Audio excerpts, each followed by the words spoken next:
اللہ تعالیٰ فرماتا ہے والیتاما والمساکین، یتیموں کے ساتھ اچھا سلوک کرو، مسکینوں کے ساتھ اچھا سلوک کرو۔ یاد رکھو کہ یہ دو ایسے اہم مقامات ہیں، یہاں ہمارے ایمان کا احتساب ہوتا ہے۔ یتیموں کے ساتھ تمہارا جو سلوک ہے یہ تمہارے کیریکٹر بتاتا ہے، تمہاری تربیت بتاتا ہے، تمہارے اخلاق بتاتا ہے۔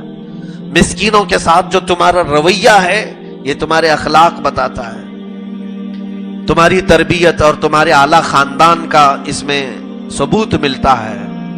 کچھ لوگ جو آج کے پیسے والے ہیں، یعنی رات میں ہی امیر ہو گئے اور آج پیر پھیل گئے، ان لوگوں کی عادت یہ ہوتی ہے کہ وہ مسکینوں کو اور غربا کو بہت ہی نیچی نظر سے دیکھتے ہیں، اور یہ تو سٹیٹس بنایا گیا ہے، یہ جگہ تو غریبوں کے بیٹھنے کی، میں یہاں نہیں بیٹھتا، یہ کرسی بالکل غریبوں کی دکھ رہی ہے، ہر ایک کو الگ کر کے رکھا۔ یاد رکھو میرے آقا صلی اللہ علیہ وسلم نے فرمایا بدأ الاسلام غریبا وسیعود غریبا، حضور فرماتے ہیں اسلام غریبوں سے ہی شروع ہوا تھا اور غریبوں میں ہی ختم ہو جائے گا۔ آخر زمانے میں اسلام غربا کے پاس رہے گا، مال والے تو کسی نہ کسی کی خوشامدی کرنے میں ہی لگے ہوں گے، وہ غربا ہی ہیں جو میرے آقا کو یاد کرتے ہیں۔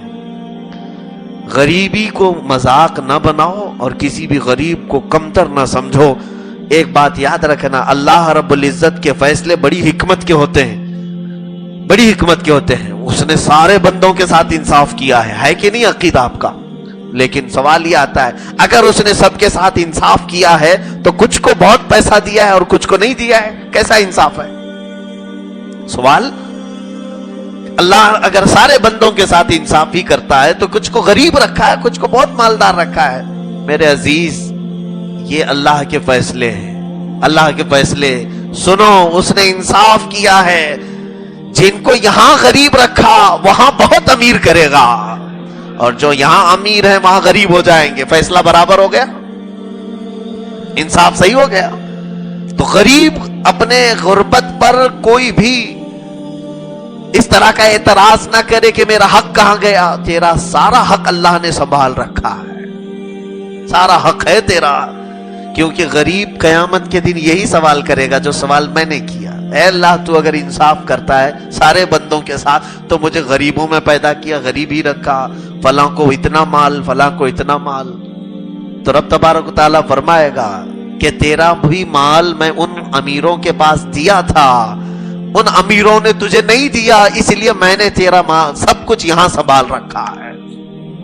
اس دن ہزاروں امیر یہ چاہیں گے، ہزاروں نہیں لاکھوں امیر، اے کاش دنیا میں تو ہمیں غریب ہی رکھتا۔ جو دولت وہاں قیامت کے دن مولا دے گا وہ جنت کی شکل میں دے رہا ہوگا، جنت کی شکل میں مل رہی ہوگی، اور اعلیٰ منصب وہاں مل رہے ہوں گے۔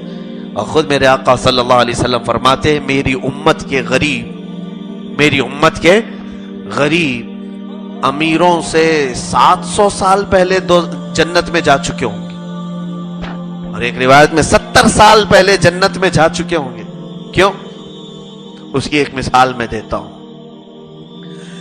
میرے پاس 2 اسٹوڈنٹس ہیں، 2 شاگرد، ایک نے 1 سے لے کر 10 تک ہی پڑھا ہے، 1 2 3 4 5 6 7 8 9 10 تک اس کو آتا ہے، اور ایک کو دوسرے شاگرد کو 1000 تک کی گنتی آتی ہے۔ کتنی آتی ہے؟ 1000 تک۔ دونوں کا میں ٹیسٹ لے رہا ہوں، یہ 10 جس کی گنتی ہے اس کے کتنے سوال کروں گا میں، کتنے سوال کروں گا؟ 2 کیسا آتا ہے وہ بتا دے گا، 3 کیسا آتا ہے وہ بتائے گا۔ اس کے 10 کی گنتی کا حساب لینے کے لیے مجھے 5 منٹ بھی نہیں لگیں گے، وہ اپنے 10 عدد کا حساب دے گا، چل پڑے گا۔ اور جو 1000 کی گنتی جانتا ہے اب اس کو میں الگ الگ انداز سے پوچھوں گا، ایکڑا کیسے آتا ہے، دہائی کیسے آتی ہے، سینکڑا کیسے آتا ہے۔ یہ تمام سوالات تو کہ 100 میں کتنے زیرو ہوتے ہیں، 1000 میں کتنے زیرو ہوتے ہیں، 999 کیسے لکھا جاتا ہے، اس پر تو 1000 سوال ہو سکتے ہیں، اس کے تو 10 ہی سوال تھے۔ 1000 سوال کا جواب دینے کے لیے ہو سکتا ہے اسے صبح سے شام ہو جائے۔ میرے عزیزو، یہی حال غربا کا اور عمرہ کا ہے. غریب کو یہاں کچھ زیادہ نہیں ملا تھا, رب تبارک و تعالیٰ ویسے بھی اس پر قیامت کے دن رحم کرتا ہے. دو چار چیزیں اس سے پوچھی گئی, کہا گیا جا تیرے لیے جنت. امیر سے کہا جائے گا سارا حساب دے, سارا جتنا بھی مال تو نے کمایا اور جتنا خرچ کیا. مجھے حیرت ہوتی ہے, یہاں انکم ٹیکس کے ریڈ سے ڈر جاتے ہیں لوگ, تیاریوں میں لگ جاتے ہیں, کیونکہ انکم ٹیکس سارے سوالات کرتے ہیں, یہ آیا کہاں سے اور گیا کہاں.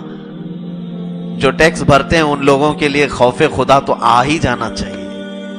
ان کو سمجھ لینا چاہیے کہ میرا آخرت میں حساب کتنا سخت ہو سکتا ہے. انکم ٹیکس والوں کو تم چونا لگا سکتے ہو, ان کو دھوکہ دے سکتے ہو, کچھ بھی کر سکتے ہو, انسان ہے انسان ہے. رب ذوالجلال نے تمہارے ساتھ کرامن کاتبین کو ایسے لگایا ہے کہ قرآن کہتا ہے ما یلفظ من قول الا لدیہ رقیب عتید. تمہاری ابھی زبان سے کلمہ نکلا بھی نہیں ہوتا کہ ہماری طرف سے دو فرشتے لکھنے کو تیار بیٹھے ہوئے ہیں. ہر چیز نوٹ ہو چکی ہے, وہاں کوئی بھی جھول نہیں چلے گا. ظاہر سی بات ہے, میں یہاں پر یتامہ اور مساکین کی بات کر رہا ہوں. اللہ رب العزت نے اگر کسی کو مسکین رکھا ہے تو یہ بھی اس کا فضل ہے, آخرت میں اس کا حصہ ہے. کچھ لوگ یہاں پر ان میری باتوں سے تسلی کر لیں جو اپنی غربت کا رونا روتے ہیں کہ کچھ بھی نہیں ہے, کچھ بھی نہیں ہے. کچھ بھی نہیں ہے تو زندہ کیسے ہو؟ اللہ نے تجھے زندہ رکھا ہے, کھلا رہا ہے, پلا رہا ہے, کپڑے پہنے ہو, شکر کرو. تمہارے حق میں یہ اگر بہتر ہے تو اللہ رب العزت تمہارا آخرت میں بہت بڑا حصہ رکھا.